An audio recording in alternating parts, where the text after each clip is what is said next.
सद्गुरु श्री गजानन महाराज की जय। सर्व आदरणीय श्री भक्तांना जय श्री गजानन। माझे नाव कार्तिकी निलेश कपले, वय 12 वर्षे, राहणार अकोला, महाराष्ट्र। आज मी तुमच्या समोर श्री गजानन विजय ग्रंथाच्या पहिल्या अध्यायातील कथा सादर करणार आहे। विदर्भाची पंढरी आमची शेगाव नगरी छान, विदर्भाची पंढरी आमची शेगाव नगरी छान, आराध्य दैवत आमचे सद्गुरु श्री गजानन भगवान, सद्गुरु श्री गजानन भगवान। संत कवी श्री दास गणू महाराज विरचित श्री गजानन विजय ग्रंथाचा पहिला अध्याय हा केवळ महाराजांच्या प्रगटीकरणाची कथा नाही, तर तो आजच्या मानवी जीवनाला जगण्याचा एक महान संदेश देणारा मार्गदर्शक आहे।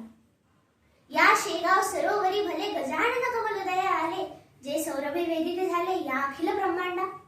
माघ वद्य सप्तमीचा तो पावन दिवस। शेगाव मध्ये देवीदास पातुरकर नावाचे एक धार्मिक आणि सज्जन गृहस्थ राहत होते।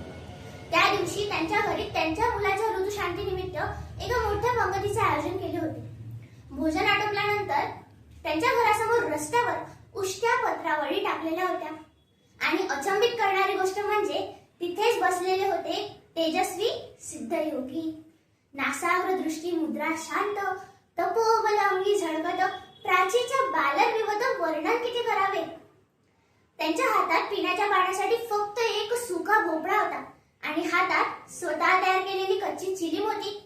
अशी ही समर्थ गजानन महाराजांची स्वारी रस्त्यावर बसून केवळ डीश दिलेले पत्रावळीचे शोधन करत होती आणि उष्ट्या पत्रावळीवरील शीते वेचून मोठ्या आनंदाने ग्रहण करत होती। शीत पडल्या दृष्टी प्रगते मुखे उचलून निघालीत, हे करण्याचा हाच हेत अन्न परब्रह्म कळवावया। बंकटलाल आणि दामोदर पंत महाराजांच्या कृतीचे बारीक निरीक्षण करू लागले। आपणासाठी काही अन्नाची व्यवस्था करू का, अशी विनंती बंकटलाल यांनी महाराजांना नम्रतेने केली। महाराजांनी काही एक उत्तर दिले नाही, तरी बंकटलालांनी देवीदास बुवांना घरातून जेवणाचे पात्र वाढून आणण्याची विनंती केली। देवीदास बुवांनी पक्वानांनी भरलेले जेवणाचे पात्र वाढून स्वामी समोर आणून ठेवले। महाराजांनी अवघी पक्वाने एक केली आणि 2 प्रहरच्या समयाला भर उन्हात ती मोठ्या आनंदाने ग्रहण केली। बंकटलाल दामोदर पंतांना म्हणाले, आपण यांना वेळा म्हणालो, ही निसंशय आपली चुकी झाली। धन्य आपले शेगाव, जिथे हे साक्षात ब्रह्मांड नायक प्रगटले। तर माऊलींनो, महाराजांनी या प्रसंगातून जगाला एकच शिकवण दिली, काकी गरजून सांगे श्रुती, अन्न हेच ब्रह्म निगुती, अन्नम ब्रह्मेती ऐसी युक्ती उपनिष्ठा ठाई असे। होय, अन्नम ब्रह्मेती म्हणजे अन्न हेच परब्रह्म आहे।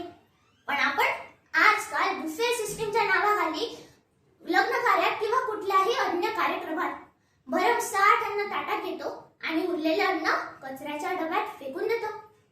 अरे, ज्या अन्नाला महाराजांनी परब्रह्म मानून त्याचा सन्मान केला, त्याचाच आपण अपमान करतो, हे योग्य आहे का? अरे बाबांनो, महाराजांनी उष्ट्या पत्रावळीवरील शीते वेचून अन्नाचा आदर केला आणि त्याच्याच आपण नासाडी करतो, तेच वाया घालवतो। म्हणून आजपासून एकच लक्षात ठेवा, जेवढे वावेल पोटात तेवढेच घ्यावे ताटात। शेगावी अवतरले तुम्ही भक्तांना ताराया, भक्तांच्या आपुल्या कल्याण कराया। जय श्री गजानन।